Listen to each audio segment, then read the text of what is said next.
Longest third leg on the Cowboys. Ooh, longest third leg in the world. I'm bullshit, but I am not lying. I'm telling you. How many ladies in the hotel? CTE. CTE. I can't recall. Are you hot? You're not hot, right? I'm hot, yeah. Hot. Not hot as in heated. I mean, But you're hot and ready to go. Sexy. That's what I'm Shit, I'm glad you said it. You know? I mean, you can say it as a man. It's okay. Yeah, it shows your manhood that you can look at another man and say, course. he's a sexy man. Of course, yeah. With the three-piece. You know what I mean? Of course, yeah. Well, it just means he's a sexy man. Tell the truth. You mean some guys are just so sexy you have to acknowledge it. Yeah, Yeah. but, you know, think about it. Yeah, let's think What about do they say? Tall, dark, and handsome. Yeah. I am he.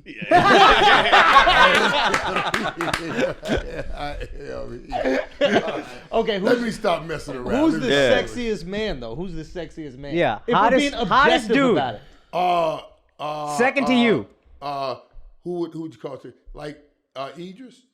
Idris. Idris. Idris is a joint, Idris, bro. right. And sexy. That's the thing. You don't have to be cute. See, you cute. No, you don't be cute. No. Sexy. Yeah. Sexy says you look like a man, you walk like a man, you talk like a man.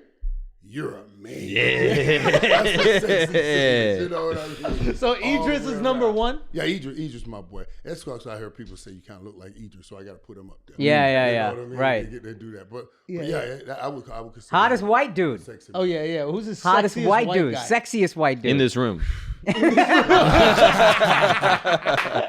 Brad Pitt is a sexy That's white a sexy motherfucker. yeah. Sexy white man. Right? Yeah, see, he's a sexy white man, dude. Brad Pitt is a sexy white man. Over Brady? Over Tom Brady? Yeah. No, the Ooh, other Brady. well, he said that like... Tom Brady? Yeah, but absolutely sexier than Tom Brady. He's sexier than Tom Brady. You're not impressed by Tom Brady. No. But the Tom a thing little is, goofy. No, but Tom, I always say this. I measure men in distance traveled. Right. So in distance travel, I'll give it to Tom. Okay. Because when I saw Tom, that first picture coming out at the combine, that does not look like a man. That should get that wife. He earned his wife. Look like a man, right. If somebody had taken you and put a picture of Tom Yeah. and any other quarterbacks up there, Yeah. that first picture, and say, go get your family. Y'all got to bet every dime y'all have on which one of these dudes will never make it in the NFL. Yeah. Everybody will put every dime on Tom. Yep. See what I'm saying? That's So true. distance travel that to where he is sexy, and I don't know how he done got to look as good as he looks. You know, from where he was, but You think he he's got a some sexy like dude. some lip fillers or something like that? You think he got the Brazilian butt lift? No, I think he got a lot of pocket fillers with those Super Bowl wins, contract. That might be And it. for some reason, money always makes you sexy. You know what I mean? It makes you look better. It Yeah, does. that's It true. does. Go back. You weren't always I know this you worked sexy. with Eddie Murphy. Yeah, Go yeah. back to the early Eddie days. Oh, Eddie looked good still. Eddie looks good now. Yeah. Yeah. But when Eddie first started out, you like, damn. Yeah, but he was like 17. That was a boy. And then he came into a man and damn, Eddie's sexy. Yeah. Damn. You know, like, it had something to do with it. When Eddie was broke, he's all right. Yeah. He got rich and all got the right clothes on. Damn, he's sexy. Beverly Yeah, Hills he Cop goes 2, with Eddie that. was a sex Yeah, piece. he was a sexy man. I love Eddie, man. That's a funny dude. Yeah, 100%. 100. Have you met Eddie before? I don't think I've ever met him. Really? I don't think I've ever met him, but I would love him. This guy's doing a movie with him right now. Yeah. What is it like working with Eddie, man? It's fun. What was that? What noise going on? He's not as social as you. Let's say that. Yeah. He's not as social as you put it. Eddie's in his own world, man. He's been famous since he's 18 years old. Yeah, it must be. I And know. he's always been the most famous guy since he's 18. So like, it's people get uncomfortable around him. You know what I'm saying? Right. Because he's Eddie. Yeah, and we could have been uncomfortable around you, but you came in with so much energy and And positivity. I don't want to kill that. I want You to want to kill you. Yeah. I'm talking about sexy guys. Yeah. That's why I'm coming, and that's why I want to kill it to make the room right. You know what I'm saying? Everybody and it's just out of respect. You respect. But also, you got to to fight for your normalcy. I'll give Seinfeld credit on this. Like, apparently, like Seinfeld makes people treat him normal. Like, if he asks you to go get coffee, right, and then you don't call him within the month to go get some coffee, he goes, "Hey, stop being weird.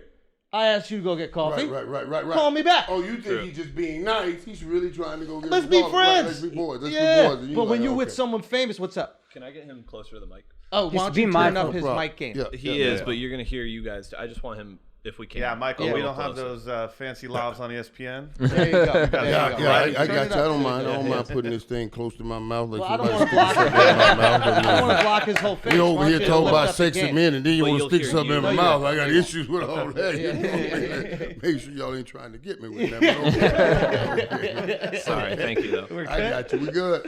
Okay, good. Usually I got a pretty big voice. I never heard anybody say. Nah, he's just nervous. Get the Yeah, microphone. yeah, Yeah, he he doesn't want to fuck up. didn't want to fuck Don't up. mind. I understand. Yeah. You're absolutely good. Don't worry about it. Good We job, got it.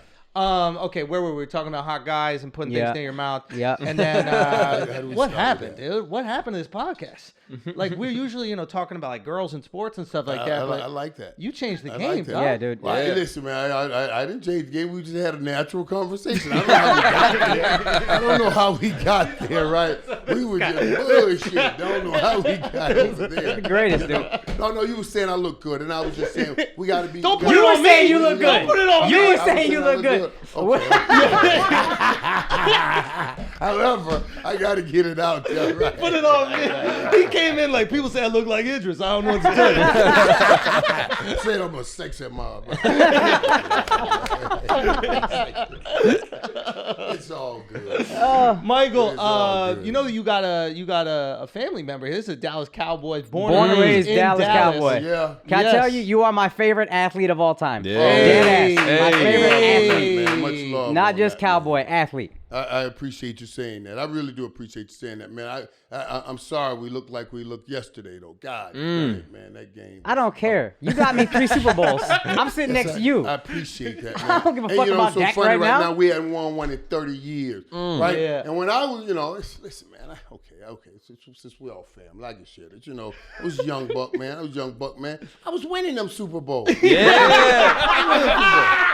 So I was young. I came from the ghetto of Florida. Yep. I'm the 15th or 17th Yep. kid. I ain't never had nothing, right? Wow. Never had nothing. So I win a Super Bowl. So what? I took a little friends of mine and we went to a hotel room and had some fun. Why we had to make that a big so deal? what? Hey, you didn't. So you didn't what? Say to them now. They took me through all of that. We ain't won a Super Bowl in 30 years. I said, I bet y'all will leave me in that hotel room now and leave me alone. Because do what you want to do, Mike. Just come on out here and get us another damn Super Bowl. We ain't had one in 30 years. Let's go. I bet you'll take it down, right? Yeah. See, they were busting it up. You can't do this. You can't. Right? Coming there now. Listen. We understand. Just finish and get back on the field. Because we ain't won in a long time. Talk that shit. I bet they'll take that shit down. I bet you. Right. So, Feed the man. right, Give the right. man what he needs. No, I'm just joking. No, you're not. I'm bullshit. But I'm not lying. I'm just bullshit, but I'm not lying. That means I'm delivering it in a humorous way, but it is the MML. It's a Matthew, Mark, Luke, and John. That's what it is. That's the gospel. That's the gospel. What crazy? you learn. How yeah, go ahead. Everybody would do. You learn when you go to these cities because I get to travel to all these cities to do the games. Yeah. Dude, And women. wherever the NFL team is, Yeah. wherever the NFL team is where the city is. Yes. Team doing well, city hype, spend a lot of money. Team doing poorly, city down, ain't spending no money. And it's been, we've had some times in Dallas. And I say, dang, man, God ain't gonna let you should have just left me alone. I wouldn't bother nobody in that hotel room. Just left me alone because I'm out of that thing. How many ladies in the hotel room? CTE. CTE. I can't recall. CTE. This is when you can use certain things to your advantage. This is what you do. Right there. That's what I'm saying.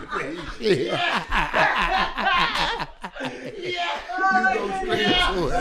Hey, it's so funny. Right. I meet people all the time. They be like, Michael, we met. You remember we met? I said, met where? It was at one of those. I said, CT. I don't remember none of that shit. I don't remember none of that. No. What's your name? You're putting in $1. What's your name? Put $1 in, he What's said. your name? I said, CTE. I don't remember none of that shit. I don't remember none of it. I took too many hits in the head. Concussion. Oh, dude.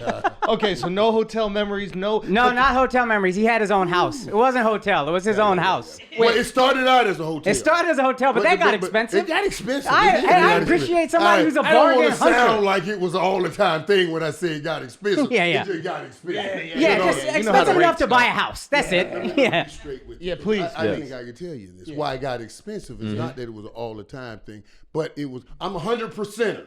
Yes, I'm aware. What I am. Yeah. Best way to explain is I'm 100%er. Yeah. And when you got me focused on one thing, I can go hard at it. Yeah. When I was on something else, I can go hard at it. Yeah, 100%. 100%er.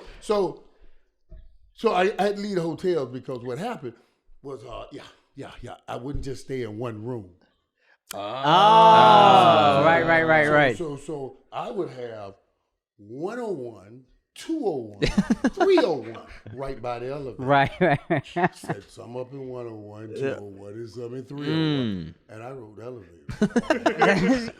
Can I tell you where I lose a little respect? I Just put said him in one this. room. No, because there are different people in the game. There's people in the game now.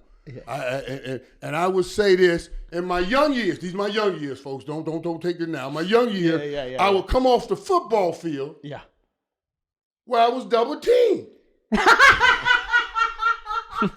I said, well, wait a minute. You can't go to single They coverage in the gonna double hotel. team me on the football Yeah. field. Who are you? And now these bitches playing zone? So when hey man, go and say, go find your corner, go find your safety. So you can double team and come on back. No, I'm just joking. Come on. you're not. It's comedy. Yeah. It's comedy. It's a comedy podcast, dude. I get bullshit, but I ain't lying. You are not lying. Not one lie has been told. That's true. No, one lie has been told. You know what I'm saying? Oh my Okay, God. so It was crazy. there was man. so many hotel rooms that got expensive. Y'all bought a house. So get this right. So after, oh my God, man, when they caught me, Yeah. we went to court.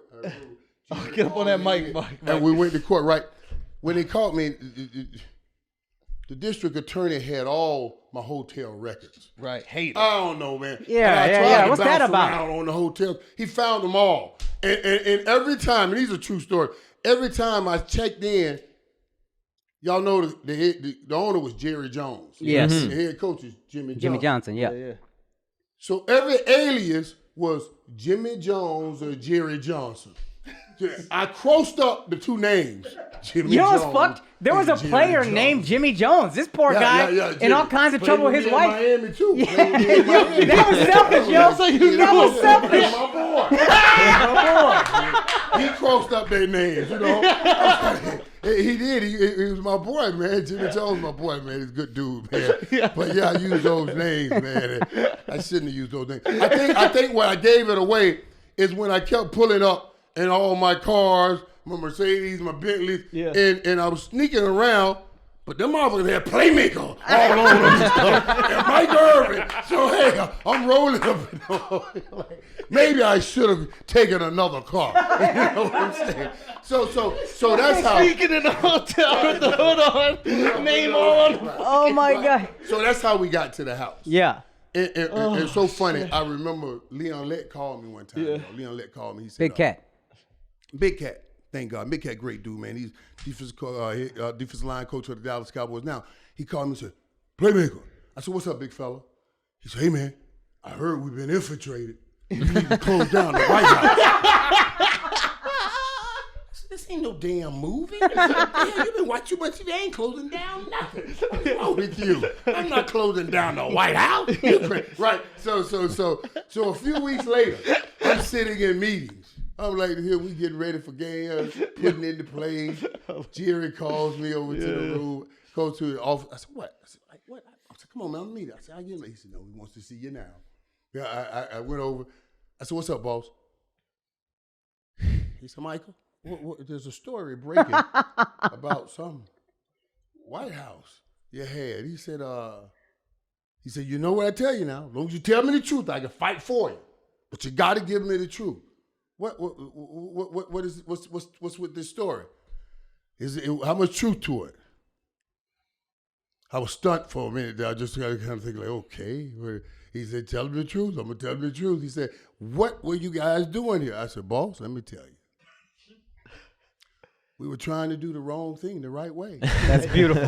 That's beautiful. That's a beautiful answer, I thought. And it's the truth. We were trying to do the wrong thing the right way. Yeah. To try to stay out of trouble, Yep. save a little money. Yeah. You don't have to. I thought it was a brilliant plan, actually. A couple guys throwing a couple $100 every month, and we got use of a home, big old house, 5-bedroom house. It was laid. It was laid everywhere. Now, and it worked for a while. It was laid everywhere. Because we were like, okay, we don't want to have all these cars. We were parked somewhere else and everybody shutter over. Shutter over to the house. So we've been in the house without all these cars because we picked up a neighborhood with older people. So, Yeah. So You don't want to upset the homeowners association. Right. We just don't want to buck. Man, but then, as like all plans, as you go through it, everybody started drinking and alcohol. And then everybody start parking at the house. You say everybody and you exclude yourself from everybody. No. You weren't doing any of that at the White House? No, the drinking, none of? No, I was the president. No, I'm not excluding myself. I was orchestrating. You in that room. No, I'm just joking. I'm just bullshit. But I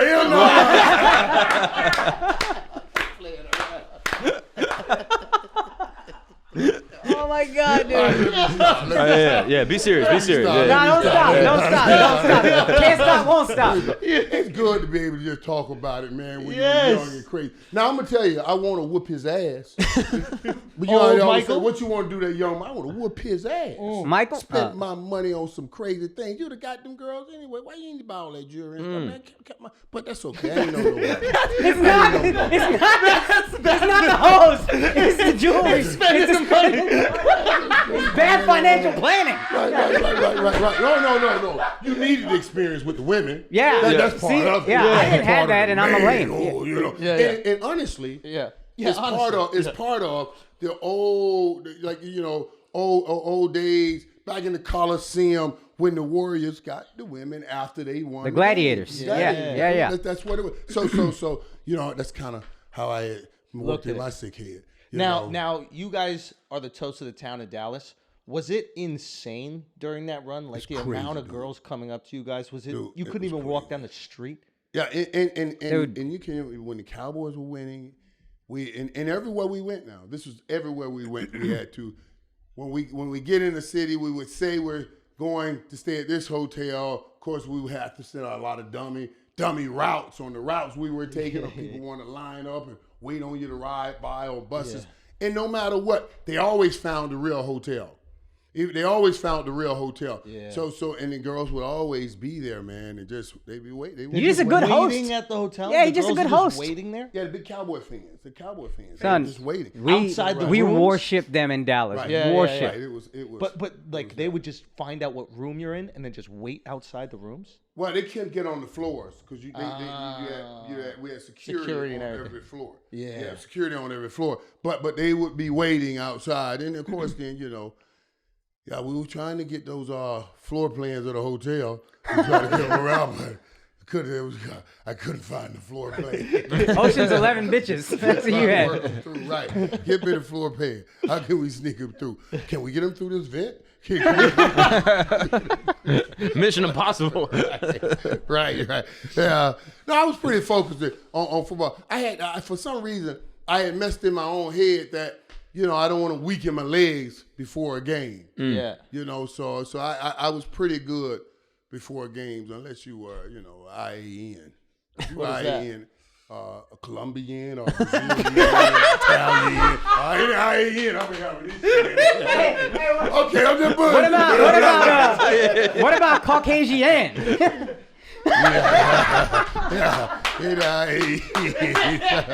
All right. I better stop. Never.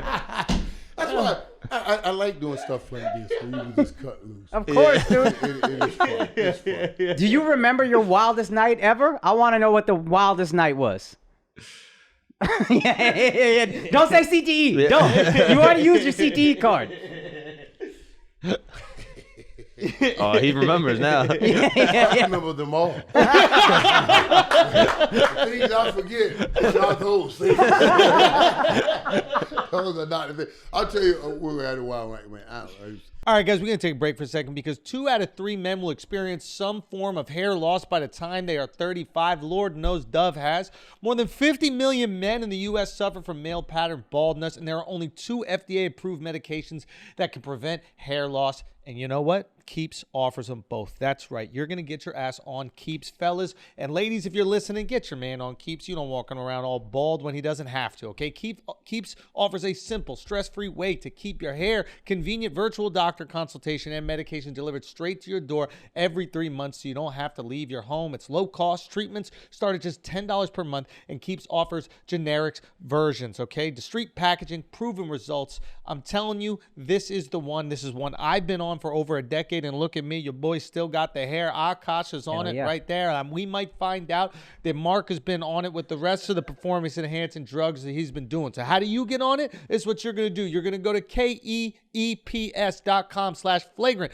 to receive your first month of treatment for free. That's keeps.com/flagrant to get your first month for free.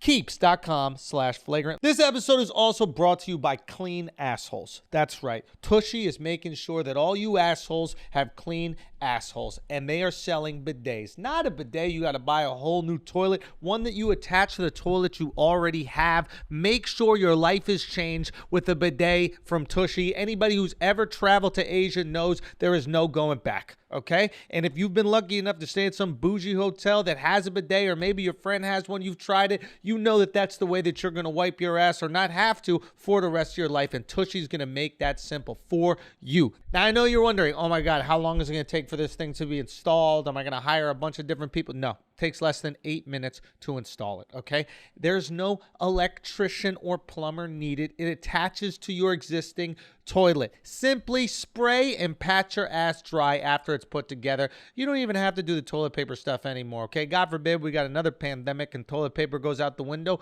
You're going to be the person with the cleanest ass in a cul-de-sac. Thank me now and thank me later. So this is what you're going to do right now, okay? You're going to get yourself or your loved ones one of these bidets, and you're going to get 10% off plus free shipping right now at hellotushy.com/flagrant, okay? That is Hello Tushy. Tushy spelled TUSHY.com/flagrant, okay? And make sure that you let the good people over at Tushy know at Hello Tushy on social media so they can celebrate your clean ass with you. That's hellotushy.com/flagrant, 10% off and free shipping. Now let's get back to the show.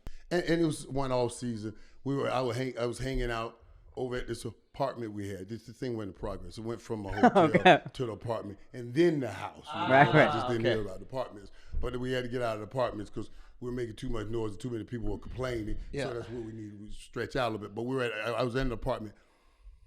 And let me tell you the system I went through and what I figured out. So I would always work hard. And we always started training in March, right? Second weekend in March. Yeah. My birthday was March 5th, so I said, that worked perfectly. Yeah. So we go to Super Bowl February. From February, after the Super Bowl, until the second weekend in March, I had about a good month. Going crazy. Nonstop. They said, go get away. I got away. And one time I was wilding out, and I had,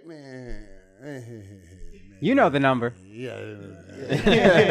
What are we talking about? I had quite a few people with me. How many? Quite a few people. Double digits. Quite a few. Basketball. I'll give you double digits. Oh, a jury, yeah. Me, with double-digit people with me. In Leonlet. Yes. Where I was placed, Leonlet, and I probably was in there for about, 30 hours? Wow. Hanging out, I used to be going on the run for 30 hours. I got about 10 in with me, and Leonlet came in. Came in with a dude from his hometown from Alabama. Yeah. I said, Cat, man, what you doing? I don't know this dude, man. I'm sitting up here naked with all this going on, man. I said, what you doing, Cat? You gonna bring him over here like that, man? And then I thought about it. I said, don't worry about it, Cat. Y'all get a drink. Don't worry about it. Because I looked around and saw the double-digit numbers, and I looked at him, and he was like, and then when I said, Cat, don't worry about it. Look at him. He's not telling. He can't. Hey, he gonna say things, but ain't nobody gonna believe it. I said, they gonna say, pushed up line. You saw what? I said, he all right. Because he was like this. He ain't believing. So how can he tell a convincing story when he ain't believing what he's seeing? He like, I said, oh, we okay. He gonna tell it, but ain't nobody gonna believe it. He doesn't believe it. Oh, my God. We cool. So yeah, it was, and then we became boys. We became boys. Man. But yeah. I can tell you another night. Hell My yeah. boy Mike Tyson. Yeah. Oh, talk to us. Yeah. We're in New York. Here in New York. Mike Tyson had really just got out. Yeah. Just got out. Yeah. And I ran He into hungry. him. Yeah. And we were like, hey, man, listen. I said, hey, we're going to go to dinner. He just got out. I'm still on probation. Yeah. I'm on probation. I had just got out of my mess. I was still on probation. And we go out, and he, Michael, yeah. I said, man, listen, man, we'll get out. We're at club. I said, man, he said, Michael, man, you, I heard about you and the pink toes you were talking about. Yeah. Oh, yeah. We know. The pink toes? It's white women, yeah. White women. Snow bunnies. Pink toes? Never been one. I said, you will tonight. Wow. IAN. You will tonight. I said, we will get some tonight. Yeah. And we went back to his suite over. He was over at Trump Tower at this big suite, man. And we took, everybody in there. There you go. We all go. And so we're leaving. We're leaving. Me and Mike, me Tyson, and all our buddies. Yeah. And sitting there, we're getting in my limo. We're going back to his suite. Yeah. T.O. was sitting there. T.O. was leaving the club too. I said, hey, man, you right? He said, no, we're going to go. I said, oh, come on, man, we'll get you a ride. Put T.O. in the room, put a car, and we all go. We get back to the hotel suite and we start, T.O. on the wall like this. T.O. looking around, Mike Tyson, look at the young man, because he was just a young buck then. Yeah. Look at the young buck. The young buck said, oh my God, my career is over. I'm with Mike Tyson and Mike Irvin. He's crazy, motherfucker. Because T.O. was like, I said, you okay, man? You need me to take I get my limo to send you home? He said, yeah. I said, okay. You can take the limo to go home. And then I said, you two, y'all ride with him. You got a road game tonight. I said, you two ride with him. He's a little shy. Make sure he's okay in the car on the way home. Oh my God, man. Yeah, we did some crazy things, man. And then Mike Tyson, of course, after a couple of we messed around for an hour, he takes my limo. He said, man, I'm gonna take the limo and make an errand, run an errand. I don't know where this joker went, man. I'm calling the joker, man. Can you bring back that damn limo, man? Dude, when that driver got back, he looked like Mike had done took him through hell. I said, like where'd Peter you McNeely. go, man? He said, hey, man, Mike had me everywhere, man. I said, why you didn't tell me you had to get back? He said, tell Mike Tyson what? I ain't telling Mike Tyson nothing. That's my dude, man. I love Mike Tyson, man. He's the greatest dude in the world. Can you imagine? He has such a big heart, but was so ferocious, man. But I just love the dude. I read a story recently where I think it was maybe one of his trainers or somebody was saying that he would sleep with girls before the fight to take the edge off so he wouldn't kill the person that he was about to fight. Like he was trying to weaken himself. Right. So he wouldn't be too violent. Hey, boy. That's bad. But the fighters are different, though, dog. Yeah. John Jones, a great friend of mine, he's kind of told me some of his pre-fight stuff, man. Them fighters are, boy, they different. Yeah. That's why I respect the hell out of them. Yeah. I respect the hell out of them, man, because I'm talking about, boy, y'all do whatever y'all got to do. Yeah. Get your ass in there. Yeah. Y'all, hey, man, I ain't bothering y'all. Do what you got to do to get in But there. you weren't scared. Like you would throw Yeah, down. I've read some stories. The Eugene Lockhart story. Yeah, but that's a great story. But that's different. Can you tell that That's story? just sweet. Because you were kind of sweet in And this story. because you're I have to standing say. up, you're standing up to a guy that's bullying a team employee. So this is cool Break it story. down to it. Break it down to And it. how y'all heard? Who told me? Some snitches, bro. I told you, my favorite athlete. Let me first tell you this. Lockhart is my boy. Now, Oh, Now. still. Eugene Lockhart Go was my like, go like that. You got some things. Eugene Lockhart was my boy. You when tell I he first said that. got He there. said he's my boy. I made him my boy that day. He became my Let me little tell you what boy. made him my boy. Let me tell you what made him my boy. When I first got to Dallas, he was living in this area called High Country, and he was telling me all about it. Man, Mike, you know, I brokest dude in the world. I'm the 15th of 17 kids. I just got here. I don't have anything. So I was looking for a house. He was saying, man, you should get a house over in my area, the Highlands. I was like, okay. I came and looked, and I did buy a house over there, and it was great. And it was great. Still own the house. My daughter has the house now. I got plenty homes everywhere, but it's just different. It's different. When you got 16 brothers and sisters, like I got 4 or 5 summer homes in Florida, I just got some of them Negroes in all of them, so they won't leave. Every time I buy a home, they come over and visit. I said, man, this is my summer home. And I said, okay, man, time to go now. And they said, well, we're going to stay. I said, no, dude, you got to go. This is the summer home. You gotta come back here in the summer. Well, we'll stay here till you come back in the summer. I said, it don't work that way. They have done this in every home I have bought. And I keep on. I own 5 homes in Florida, and when I go to Florida, I have to go to a hotel. This true story. This true story. Messing around with my brothers and sisters, them Negroes. They were all like, man, y'all go home, man. And then they was like, no, we're going to stay here and take care of the house for you. We're going to take care of the house for you. Yeah. But every day, my office gets a call. We gonna take care of the house. Yeah, we're going to take care of We the gonna house. take care of it. But even though every nobody's day in they it. get a call say, yo, the water, this is leaking. And I said, well, tell them to fix it. You know, they call the office to get the money. I said, y'all living in the house. They don't do anything. So yeah, family is a whole nother month. You ever wish you had half that many children? Yeah. You ever wish you were the 8th or 9th? I wish I was an only child. Yes, but I have to look at it on the other side. I said, you know what?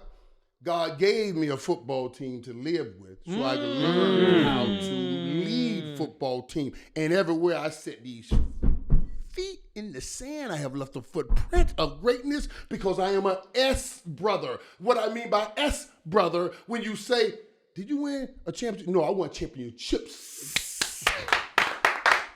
I won championships on all levels. I'm a S brother. Plural. All levels, all ships. That's what I call You it. own a house in Florida? I own houses I own in Florida. houses. I just got a lot of Negroes living in my houses in Florida. That's all I was saying. But they're my family. They're my family. Lockhart. That's why God made sure that he made family blood. Because he know you couldn't cut them loose. He said you can't cut them loose. Right. They part blood. They're blood. That's just the way it is. But Lockhart I got a house over by Lockhart's. And Lockhart was my boy now, because you got to remember now, I just moved to Texas. I was coming from Florida, young buck. Yeah. I'm in Texas. I ain't understand all the rules. They were closing down the liquor stores. They closing down at 9 o'clock. Yeah. And I was like, what, man? I ain't at 9 o'clock. But see, Lockhart, what's up, man? Yeah, man, what's he doing? And he and his wife lived right up the street, and I wasn't married at the time. I wasn't married. I said, man, yeah, man, I got a party going, man. But the liquor store closed. Sit some Crown Royal and vodka on the doorstep. I'm going to just come through and scoop it. And he would always look out for me. Now, he may try to scoop by later on if he think he can get something from Crown Royal. You know what I mean? But we were boys. But that time, this was at his restaurant. When we got into it. Really? Lockhart owned the restaurant. That's foul of you. And he was just, and I was like, look, man, let's stop, man. Let's, You were bullying the team employees, right? Yeah. And I'm not big on that. I'm just not big on that. Well, I love that. I'm not big on taking advantage of small people or somebody that. Yeah, I just wasn't big on it. I said, look, you got to stop that, man. I said, I'm not okay with that. And you know, yeah. So I had to just situate it a little bit. Just so he stopped, but he stopped. He stopped. We were all cool, and we were able to get back to it. And we really got into a little fight at the Cowboys Cafe. Now my brother, when I was somewhere playing, my brother goes over there because we were playing pool. That's where we used to hang out. They used to wait on us to come back from games at the cafe, because that's where all the girls were waiting on us to come back from games too. So everybody was waiting on us to come back. But I would come back, and my brother was over there, and he got into a fight with somebody right at the Cowboys Cafe. I come back, fight's over, everybody's gone. A couple of days later, I go home. I said, what's this? You're being sued. I said, why are you suing me for what? So some fight at the cafe. I said, I thought it was Eugene Lockhart. Yeah. I said, suing me for what happened at the cafe? Yeah. You joking? I was like, now I looked into it. It was that dude. He was suing me because he was in a fight with my brother. I said, how the hell is that? I'm playing football somewhere in another city. Yeah. What has that got to do? So that brought that back up. So yeah, it was crazy, man. It was crazy. Have you ever been intimidated by someone that you played with? You don't seem like someone that scares easily. Let me tell you something, dog. Yeah. I don't. Yeah. I don't. Yeah. And somebody asked me that late in the year, late in my career, we signed Alonzo Spellman. I remember him. Yeah. Bipolar. And this is when Alonzo had some issues. We didn't know that, yeah.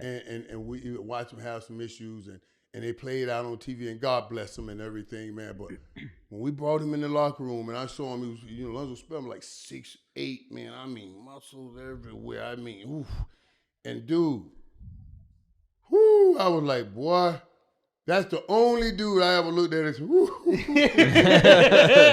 Because that's the only dude that I could say I was truly intimidated with. I walked around real carefully. All right, big fella? Alonzo Spellman looked like a man, man. He was just, he was stacked.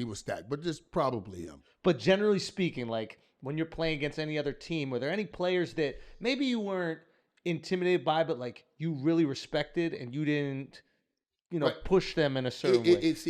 And here is this man world that we are afraid in. Was there somebody that made you, the best way we can state it, that made you check your courage? Yes, absolutely. Okay. There was somebody that makes you, and I always tell people when I'm explaining, they say, well, Michael, you were fearless. Stop saying that. Yeah, right. Yeah. Are you joking? No, I'm not fearless. Courage does not say fear did not exist. Courage said that fear exists, that you had ability to overcome your fear and go forward, which is it's a great attribute to have. Yeah. But fear is real. We're playing, I said, man, we're playing dudes like, I'm playing running lot. Yeah. Like running lot. And people think, you could go, I run across the middle. Yes, I'm afraid. That dude right there cut his own damn finger off to get back in the game to hit somebody. Yeah. You hear his finger hit somebody. They say, you can't go back in. Why can't I play? Well, your finger is hanging out. Well, the only way you play, we cut it off. Well, cut it off then. Wow. How his own finger just come back and hit somebody? Why wouldn't I be scared to go? He's crazy. You know what I'm saying? That's crazy. Of course I'm scared. I'll help people with this. I'll help people because courage says fear does exist. Yeah. How do you overcome that fear? You got to put that great fear up against a greater fear. Mm-hmm. A greater fear. So every time Troy called 262, that means double slant. I'm running a slant route. And then you break the huddle and everybody's saying, watch Mike on the slant. They know you're running the route, right? They know you're running. But I would line up. I said, damn, I'm run this route. As soon as I got in the stands, little Michael started talking to Big Michael. Because Big Michael was scared. But little Michael said, Big Michael, you got to run this slant. I said, no, man. And then little Michael said, Big Michael, if we don't run this slant, we may have to run back to the ghetto. I said, you know what? We finna run this slant. Hey, I'm scared to go take that hit, but I ain't never going back to bed. I'm gonna run this slant. I put it up against a greater fear. I want to ask you about that because I've heard you say that you can't go back to the ghetto. How do you stay hungry after you made tens of millions of dollars? You got 2 Super Bowls. Because he's kind of climbed. I'm trying to climb 3. I'm saying by the third time, by 95. Okay, you're right. Like at that point, you went back to back. Then you lost 1 year, and now it's how do you stay that hungry when it's I'm the man. Haven't I been telling you about all the Negroes I got in Florida? Did I miss that explanation? You got tenants, bro. All these Negroes are sitting back there. So not I can't go back to the ghetto. My brother can't go back to the ghetto. I'm going to be fine. I'm going to tell you something too, man. I always say this. You see Jerry Jones, Bill Gates, Jeff Bezos. People ask me all the time, Michael, because I leave my house Wednesday to go do the Thursday night game. I leave Thursday night game, go all the way to LA to do shows Saturday and Sunday in LA. I leave LA Sunday, fly out here to do shows Monday and Tuesday out here. Then I go back home on Tuesday night and start all back over on Wednesday evening. And they said, why are you working so hard? I said, because there's no bitches anymore. You got to do something to fill the time. That's true too now. That's true too. 'Cause when they say idle minds becomes the devil. Keep them busy. I want to stay focused because remember I'm 100%. Yes. You put it in 100% Yes. in a good direction. I got to keep it in a good direction, and that's the truth. But look at all the richest people in the world are still working. You know what I mean? The Bezos, they're still working. They're still working. What the hell are you talking about? Stop working. First of all, it's not just about the money. It's about your mental health. I gotta get up and go try to be the best at something every day. It's just a part of it, man. If you don't do that, you're killing yourself. You transferred the passion. So That's- you had it yeah. for sports. You gotta stopped. Yeah. Now, did you know this? Or did you learn this after having some tough times when you left the game? Well, when I first left the game, right, when you first leave the game, you realize how lost you are because all your life playing football, everything's been scheduled. Yeah. So now you have Everything's been freedom, scheduled nonstop and freedom. regimented. And it's regimented. And it's not just freedom. It's not just freedom. You rich with freedom. Shit. I had freedom when I was broke and couldn't do nothing. So freedom ain't the problem. It's rich with freedom. That's an issue. Right. Things to do. Rich with freedom and that little mug on the shoulder, get off that shoulder. He's saying do this, do this. Try, Michael, we should. Hey, I say it this way. I gotta be careful. I can't let the kid in me kill the king in me. You know what I mean? We all got a kid and a king in us. And the king is our best us. But that kid is our crazy us. Yeah. And he always wants to do crazy shit. And you gotta let him out sometimes. You just gotta keep it to you and yourself and then keep it quiet. Whatever you do, keep it quiet, let him out, and then get back to your king. So when did you transition? Yeah, was there like a moment where you're like, I can't keep doing this? When I first retired, dog, and remember I told y'all I had a system, right? Yeah. Like, and I would be fucking around, getting high in the off season for that month and a half. But when I stopped, You could lock it in. It was over. Yeah. I never had a problem. Yeah. Until I retired. And then I retired, right? And I said, okay. This will be the last weekend. Let's have a great one. Let's have a great one. Yeah, We done. And I have a great one. And I stumble on it that one Monday or Tuesday. Sleep for 2 days. And that's it. It's over. And then, go somewhere, I don't know, go get some milk from the store and run into 2 or 3 of them. And then I'm like, what the hell going on, Yeah. And then I went out again. And I was like, whoa, wait a minute, man. Wait a minute. Why am I doing things after I said it was over? It always worked before when I said it was over. Yeah. But this time, I kept falling back. And then that's when I realized, because I had to start studying my own self, that all I was doing was switching addictions. Yes. So since I didn't have anything to put my energy in, I couldn't come out of what I was in. Yeah. And that was a tough thing. Yeah. That was a tough thing. So how did you pull out? I had to learn to stop doing all this shit. Because I figured, obviously, I used to talk about people, man, how can they not stop? Why ain't they strong enough to stop? You know what I mean? 'Cause you Why always can't had they just football. stop? Because I always had football. Right. And when I didn't have football, I said, oh, this is the kind of problem that would happen. Yeah. Oh, okay. Because now you got the time, you got some money, and you just kind of fell back into it, man. So once I learned that, then I understood what I needed to do. And what did you shift the addiction to? Work. You were like, I gotta go in. Right. And that's why I work the way I work. It's an addiction. Yeah. Work is the addiction. Yeah. Addiction now. So maybe life is addiction. You just gotta find the way. Well, let me put it this way. Maybe success is addiction. You just have to make sure you put that focus and passion into positive things instead of drugs, all this other kind of shit. Exactly. Because I relate to that. Right. But now when you say success, happiness is the word I would put in there. Must be your addiction. What makes you happy? Winning football, championships made you happy. Yeah. Let me tell you what makes me happy, man. Winning football was great, and I love football, and I love nothing. But when I look at my little granddaughters right now, and I say to them, Papa gonna take care of you from the grave. That makes me happy. You know what I'm saying? Yeah. Papa will be taking care of you. Yeah. Papa gonna be dead and gone. Yeah. You still gonna reach. So how do you not fall into the trap of like so many athletes that spend all their money living the extravagant lifestyle?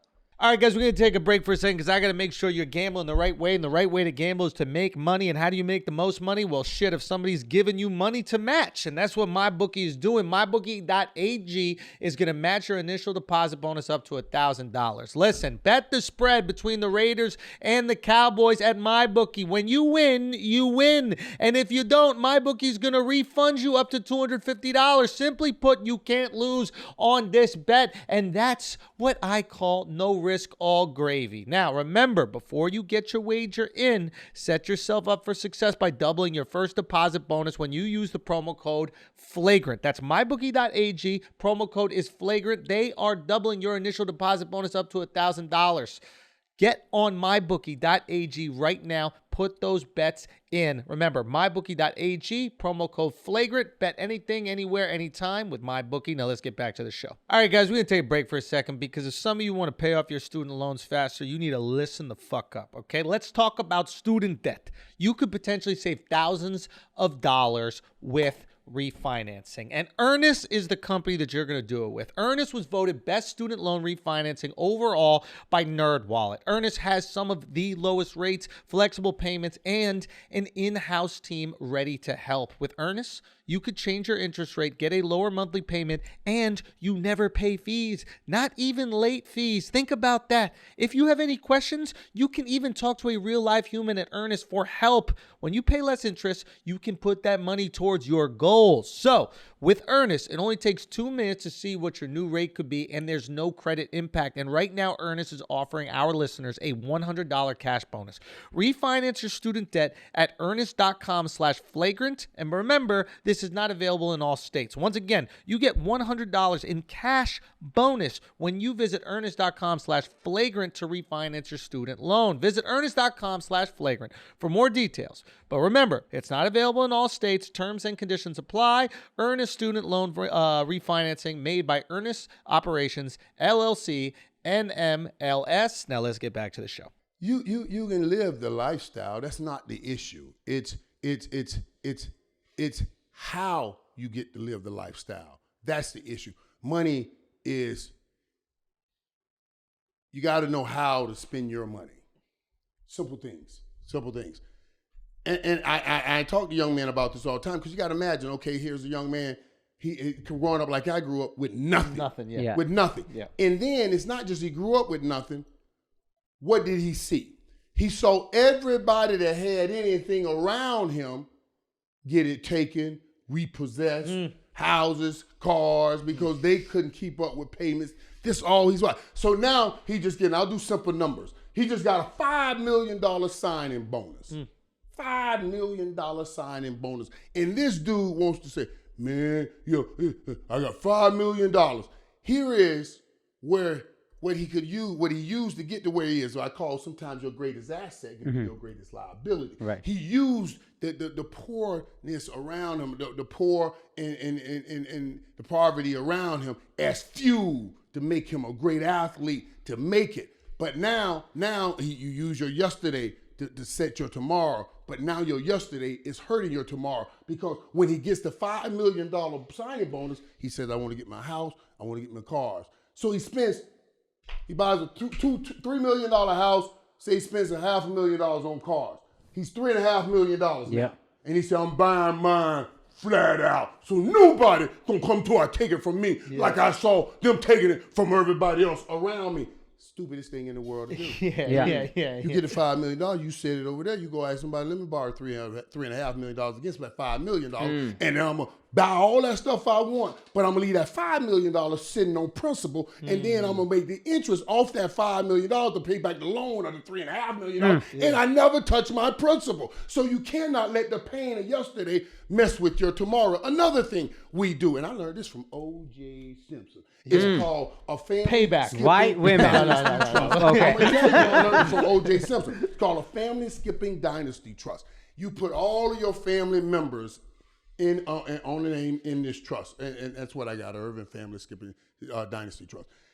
Anytime I give money out to anybody in my family, they get to pay the tax on the money at their bracket. So when we pass out money as athletes, we give to our families all the time. We're paying we're giving it to them at our tax bracket. But if you put the money in the trust, If it's in the trust, when I give it to them, my mom tax bracket way different than mine. Yeah. So I'm gonna end up giving her the money to pay for the tax too, but I just rather, you know what I'm saying? Yeah, 100%. It's these things. So when do that you causes learn a these? man to go. Yeah, broke. how did you learn these? How do you pick these up? Like, Well, my degree is in business, first of all. My degree is in business management and organization. And back then, you had to graduate early to leave and go to school early. So I graduated after my junior year of eligibility and went to the draft. That's how I controlled my draft. Like when Green Bay called with the 7th pick, Green Bay like, Michael, we're going to draft a receiver right here, and we're thinking about. I said, no way, Green Bay.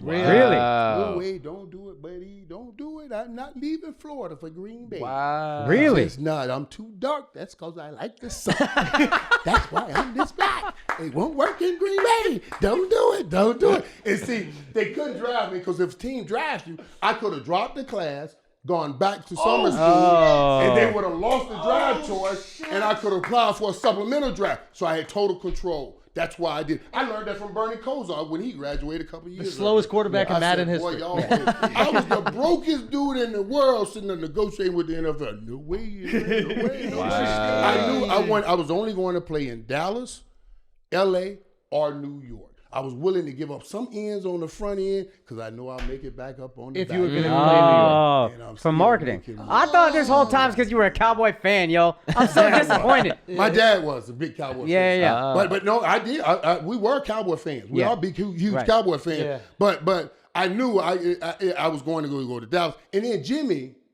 came to me, Jimmy Johnson. He said, Michael, he said, I understand what you're doing.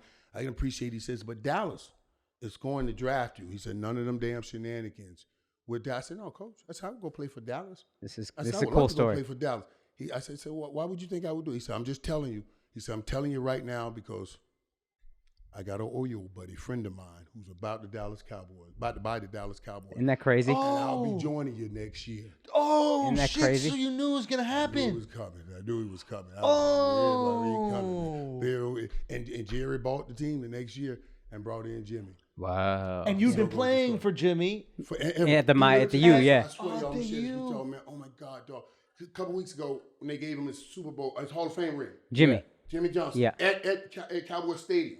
Yeah. My God, man. Hey, listen. No, you're good. You're good. We'll figure it out. I was right in back of him. He was right there addressing the crowd. I had just seen Jimmy at the Hall of Fame. You know, he just got in the hall and he was happy, and I see him happy. And when I saw him, I ain't never see him this happy in my life. And I just started crying and crying and crying. I'll get emotional talking about it now because I sat there and looked at him, man, like, damn, look at all of this. And the people were going crazy. And I thought about the whole journey and all that we've done together. And I was like, man, all of this could have been gone if he wasn't a great man that he is. Because I got into shit on my first day in college. I heard about this. I mean, I'm swinging and whipping people's ass my first day in college. I had just got there. And they were playing with freshmen on the table, on the dinner table. And freshmen can't eat. I'm like, dude, I'm 1 of 6. I ain't never see a steak like that. We ain't even had it. My mom, she would take whatever they had around the house and whoever, what she was clean, who she would clean with, whatever food they would give her, and she would put it all in a pot, call it a casserole. We don't even know what it was. But now I had a training table, all this food, and they were making the freshmen wait. I was like, man, I ain't waiting, man. I ain't come here to play, man. I gotta make some money now. So this big lineman kept trying to make me wait, and I did the first couple of times, and then he tried to go and order the same damn steak I wanted. Man, I cracked his head with that tray. Wow. And started whooping. They took me, this is my first day, they took me to Jimmy's office, and I walked in, and Jimmy said, Mike, he said, son, you just got here, son. You just got here. He said, you know, we can't be fighting our teammates, son. We can't do it. And I'm thinking, he's about to send me home, man. I just got up out of that damn ghetto. But he did. He said, "You're a young man. I'm not going to suspend you." He said, "I'm going to take it up with my senior because he should have known better not to let it get to that situation. Yeah. So I was just thinking about all the time that I had screwed up that first year. That wasn't the only fight. I got in another fight a week and a half later in the weight room with the linebacker. He pushes me because we're changing music. Freshmen were supposed to lift, and we're lifting. Freshmen are lifting. Yeah. Then they come in early, and they change the music. I say, hey, man, it's still the freshman hour. We got 10 more minutes. That's it for the freshmen. We're not doing that. I'm going to switch it back. And then they come and switch. I said, dude, we got 8 more minutes. You just killed 2 of them, but we're going to take our 8 minutes. And I switched it back. And then he pushes me. I said, oh, okay. And they get in between us. Coach comes right down, calls us upstairs, a private meeting. We got a team meeting. We don't go hell this. And I was up there on steam. I'm on steam. I ain't heard nothing he said. Boy, this joker pushed me in that room. What? I got to see this joker. What? It's true. Hey, Jimmy said, I want both Michael, I want you, and this come down in the middle of this right now and shake hands. And I was still on steam, dog. I was I told these jokers, man, I ain't with this. I ain't here for this, man. I got to make some money. I got my family out that hell. Man, I ain't with this. And a whole while I'm walking down there, just shake his hand. Just shake his hand. Like, just shake his hand and it's over. And the closer and closer I got, the harder and harder I got. And as I got close to him, I held out the left hand. Oh, shit. And that's he disrespect. held out a left hand. And I held it. And he was shaking. And I said, oh, you okay? Yeah. And then knocked him out, broke his jaw and everything. Wow. And then when Jimmy called me, I said, I'm definitely going home. And he called me, and the first thing he said, because he's a big boxer fan. He used to bring all the big boxers over to talk to us. Yeah. He looked at me and said, son, have you ever thought about boxing? You know, so what I was thinking about when he was getting in his ring and I saw him so happy and all the moments and all the things, we won national championships, we won Super Bowls, man, we lived the life, man. And I said, oh my God, all of it. I could have missed it all if he'd have just sent my rude ass back home. None of it would have happened, and I just couldn't stop crying because thanking him for just believing in me till I got through that rough time. So obviously he sees great talent in you. That's why you're playing. Yeah, he would say, if you're good, you get away with more, right? Yeah. Jimmy said, yeah, I want to. Don't. He said, don't talk about fair. Fair says everybody gets the same thing. Just says says everybody gets what they deserve. If your ass is out here and you're not making a whole lot of plays, and I got any kind of problem, bye.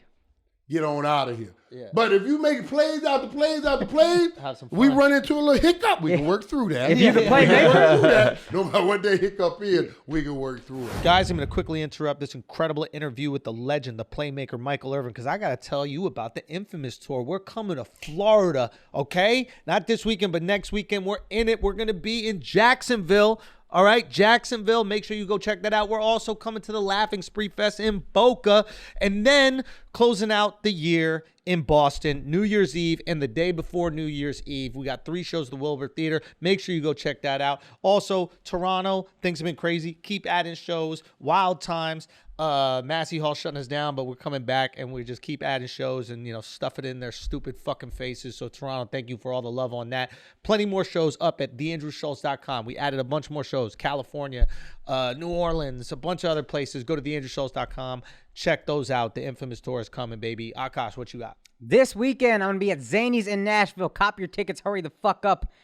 December 9th through 11th, DC, I'm going to be at the Comedy Loft. Come through. January 7th and January 8th, I'm going to be in Dallas at Hyenas. Come buy tickets. And also, hit up Michael Irvin. Tweet him. Hit him on IG to tell him to come through also. And you know what? Let's just get back to that interview. But my question is, he sees a talent, but there's also something that he sees in you, and that's how to coach you and how to bring out the best of you. So do you think early on he understood you can't really tell Michael what to do? Right. Jimmy's a psychologist. Yeah. So tell me when you start to realize, oh my God, he knows. Go. Oh, you hit the nail on the head, because I'm going to tell you something, right? I was a freshman. When I came in my freshman year, we had just lost 2 of the top receivers in college football, Eddie Brown and Stanley Shakespeare. And I was just a freshman. I'm sitting there watching film. And dude, Jimmy walks by, that psychology part, he walks by and he sees me in there studying. And this is after we done went through all the fights and everything, and he sees me in there studying. And he said, hey. I said, what's up, coach? He said, you read the papers? Everybody's wondering, what are we going to do? Now that Eddie Brown and Stanley Shakespeare is gone, everybody wonders, what are we going to do at wide receiver? Yeah. He said, hey, son, wait till I show them Michael Irvin. Don't let me down. I said, what? That's all I need to hear. I'm crazy. That's it. Oh, dog. I put on a 50-pound weight vest, go run 70 flights of stairs all day. That's all I was thinking about. Boy, I'm going to show him. But that he knew. He knew that. He knew stuff like that. Just little things like that to push you. You know what I mean? And bring the best out of you. He was great at it, man. Because there's certain coaches that might see you and they might coach you a different way, and then you guys just have animosity and be fine. Right. But you wanted to walk through a wall for that guy. And with Jimmy. And he did it with Charles Haley. He did it with Charles Haley. Same thing. Charles Haley talks about all the time. He said when he got there, that we got Charles Haley from San Fran because, Charles had supposedly, stood on top of the head coach's car and just took out that third leg he has and just watered it down. Yeah. What? Yeah. Charles Haley was the wildest. Yeah. And I ain't, when I say a third leg, that's what it is. I'm talking about Sexy a third man. leg. A third leg. Longest third leg on the Cowboys. Ooh, longest third leg in the world. I'm talking about. I don't watch enough flicks to know ain't nobody got Chucky. I watched enough flicks to know. Ain't nobody got Chucky, dog. Hey, I'm bullshitting. I'm telling you right now. All right, let me stop. I don't want the NFL to take my job. All right, listen, I'm sorry, NFL. This is not becoming on. I don't want to be mad. I'm just sharing old stories. But you were saying, so Chuck came over and then Jimmy knew how to. And Jimmy knew it, right? Jimmy went at Chuck one time. It went at him, and Chuck and he went in a tank. He went in the tank, and Coach said, "Hey, come to my office," and he talked to him about it. And Coach and Jimmy and Charles said, "Coach, it just bothers me when it's like that." And call that. And Coach said, "No problem. Okay." He said, "That's how you work. That's what I work with." He says, "I can work with that." He said, "I'll pull you aside if you need be. I don't mind." He said, "I'm glad you're telling me this. That means something to a man." Yeah. And he says from that point, Charles said, we never had any problems because that was it. You're dealing with grown men. That's what makes football such a great sport. In most worlds, I tell people this, most people, in order to be the best in their world, they're sitting on a computer or designing. In football, in order to be the best, you have to go through what hand-to-hand, man-to-man combat. It's not just about skill, it's also about will. Since it's another man, I got to look in another man's soul who wants to take care of his family, who wants to feed his wife and kids and say, I want it more than you. You know what I'm saying? So it's not just about my skill, it's also about my will, and having a coach that knows how to tinker with your mind to make sure your will is right. It's makes all the difference in this game. Makes all the difference in the world. Because it is tricky. Like there's certain people that can make you want to give everything for them. Right. And they just have to be able to find that trigger. How? Right. And how do they do it? And that's interesting that he was able to do it, and he was able to do it differently for you than necessarily for Chuck. And then as a leader of a team too, I had to find that with the players. So that's what I was I'm gonna tell you yeah, something, dude. There's a dude, dog. I won't his name, but it was a defensive back. This dude was a physical freak of an athlete, and I mean, he would be killing it in practice. And then we get in the game, and different things happen. And so I'm like, man, God, I gotta figure this out, man. So let's go. And everybody's yelling, let's go. And it never really got to anything. So I said, okay, this is what I gotta do. I said, I'm gonna have to spend some time. I'm gonna take some time. I get in my car. I go over to his house. I go to his house. I say, okay, this is what I'm gonna do. I go to his house. I say, hey man, what's up, dog? I said, man, I'm in the neighborhood, man. He said, yeah, man. He said, I'll stop by and have a drink with you. He said, all right, come on by. I went by. Dude, he had his little daughter. Let's call her Pam in his house. When I got to the door, he said, man, come on in. We got something to eat, a drink. Never put down little Pam. Right. Never put Pam down. Then when he got ready, walked me to the car. After we done ate and everything, walked me to the car. Never put Pam down. I said, all right, see you later. See you, Pam. We're playing with a little. Man, I got in the car and said, I got this joker now. Yeah. I got him. See, in order to lead a man, you gotta know what he cares about. What makes the man. What makes the man. Now, the next time we get in the game, and he wasn't doing well, and everybody yelling at him, and he's really tanking it. He's tanking. I just walked by him. I said, hey, man. I said, hey.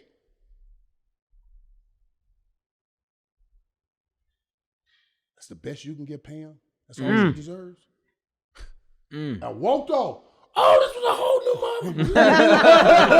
Oh, I'm talking about this dude was killing everybody. No. Hey. I said, I got him now. Oh, That's all I had to do. And anytime things got, I just picked up Pam. I said, hey, man, Pam gonna need you, man. This the best you had to give her. You gonna be able to take care of her playing like you ain't gonna be in the lead long.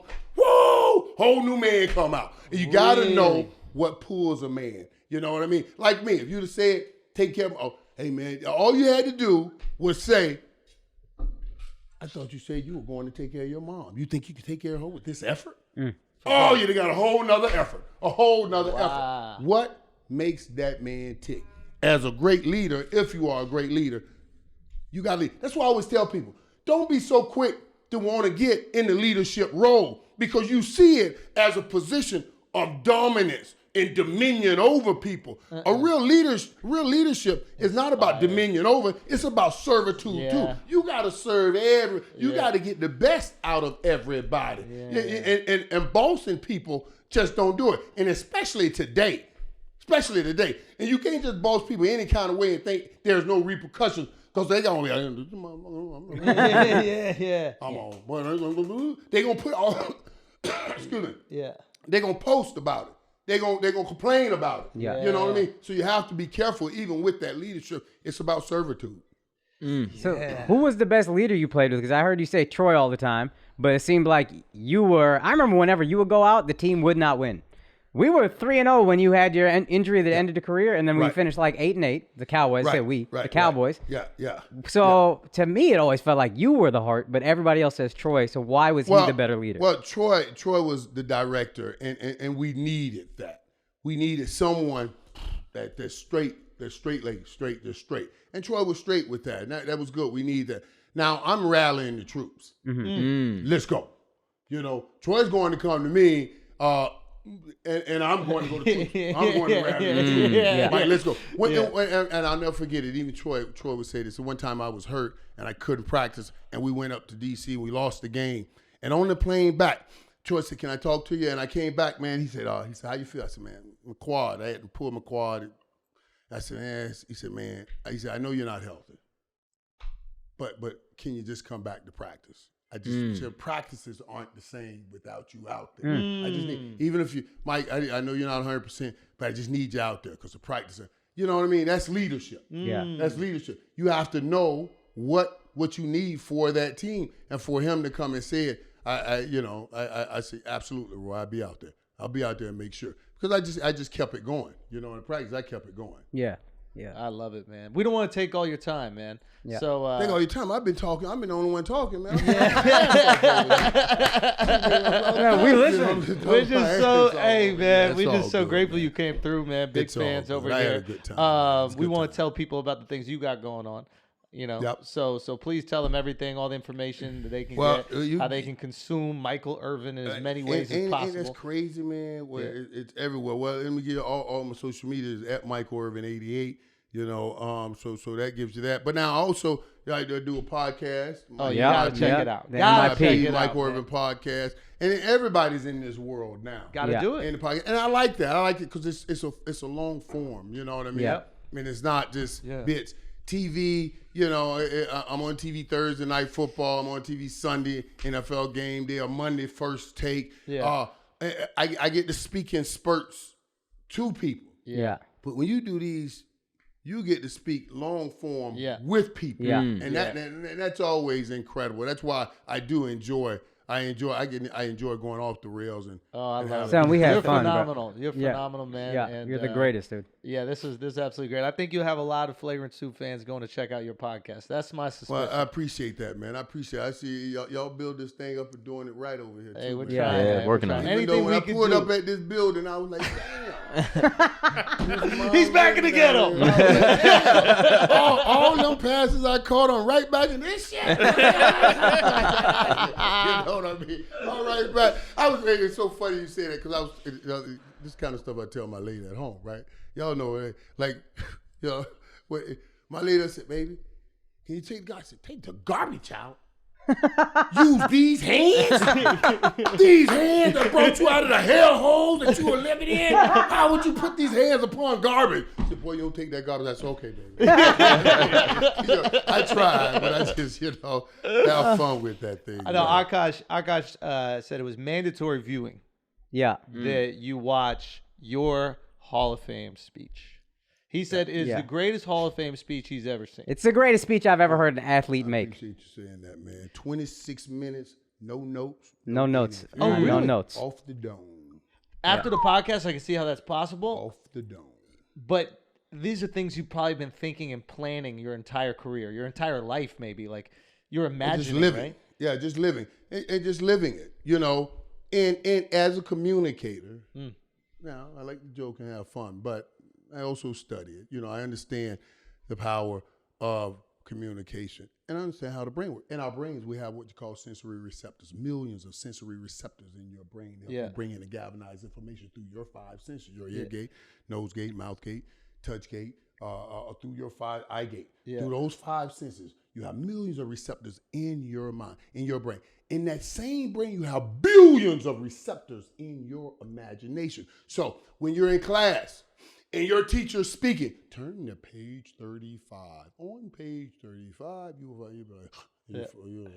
you're falling asleep because he's only talking to the million of receptors in your brain. Yeah. So as you're bringing that information, you're falling asleep.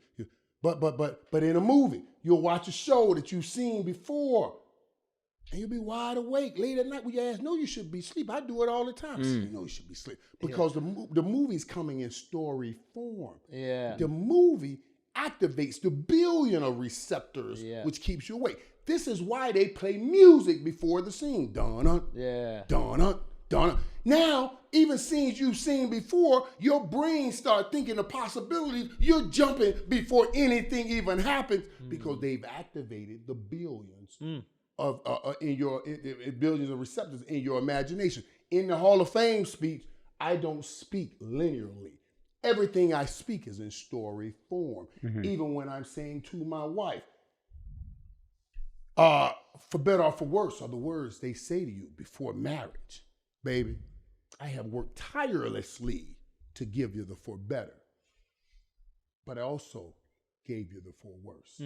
Now I'm giving you and telling her I'm sorry, but I'm giving it to you in story form. It brings you into it, and then you'll start living those moments, not just hearing those moments, feeling those moments, because I touched the 4 lobes of your brain, your S&M, A&T, L&M, and F&E brain. Your S&M is your sensory motor brain. A&T is your attention and thinking brain.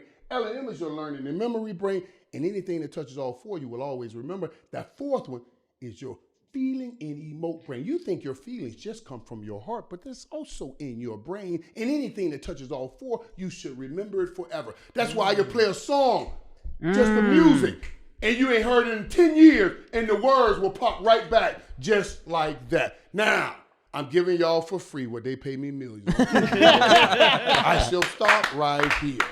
Right there. Guys, the playmaker, Michael Irvin. Make sure you go check out Michael Irvin podcast. Check him out on ESPN all the goddamn time.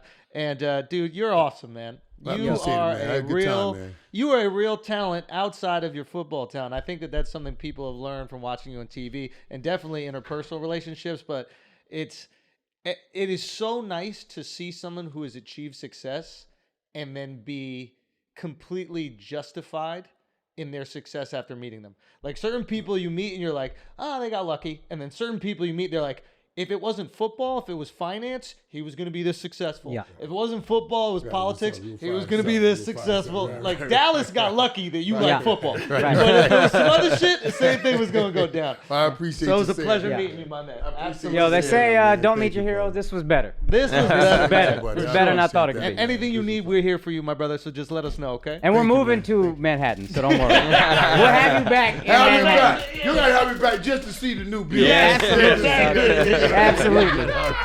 I'll be there, Michael man. Irvin, everybody.